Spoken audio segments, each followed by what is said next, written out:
the back of the truck. So yeah, pretty simple, not really a whole lot to say about the bike rack. But now we're gonna get into some of my favorite stuff, which is, you know, all the electronics and the camping goodies. So yeah, but before we do that, we're gonna have to pull all these bins out because we're living the bin life.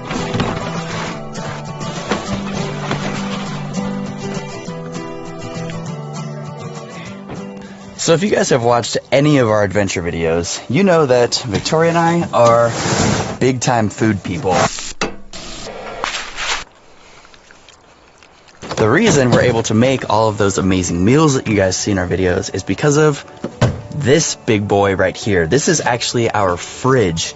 It's a 75-liter fridge made by Alpicool, which I had actually never heard of Alpicool. Most people who do like overlanding, they have either ARB or Dometic fridges, but I found this company Alpicool. I reached out to them and they were super awesome in sending me this fridge, and I have to say I have no complaints about it whatsoever, and I'm actually stoked to recommend it to you guys because those other two brands, they're super expensive, and the Alpicool so far seems to work just as well. So it's super awesome. It has a digital display. You can control all your temperature controls. It even has Bluetooth capabilities.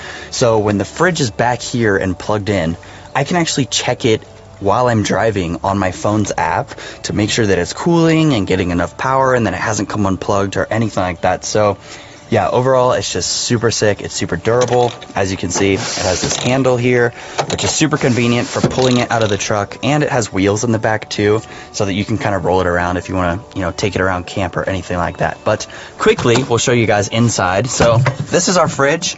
There's not really too much in there because we already ate our meal from last night, but it's really nice because it has fridge and freezer. So yeah, we can keep veggies frozen, we can keep meats frozen, and it's just been a total game changer in terms of like being able to be off the grid and stay out for a lot longer because, you know, if you have a regular cooler, eventually your ice is going to melt and you're going to need to go back to town to get more ice. Whereas this, we can just keep it plugged in, we can use solar, and we can pretty much stay out as long as we have enough food.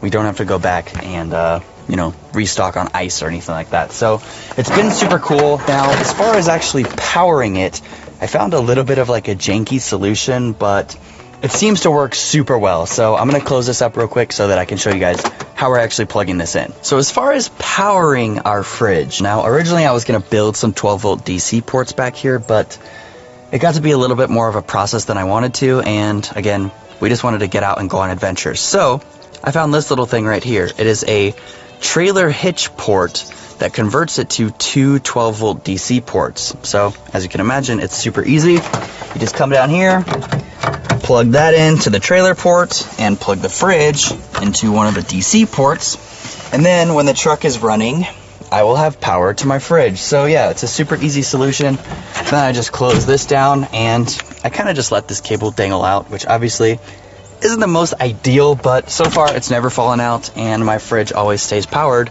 whenever we're driving. So it's just been super convenient, haven't had to drill anything, and it really just works super well. So of course I'll go ahead and link that down in the description below because it was kind of hard to find. So yeah, but otherwise it works super well, and then I can just check the app and make sure that the fridge is running while we're, you know, out on the road driving from one spot to the other. So yeah, that's our fridge, and that's how we're getting power to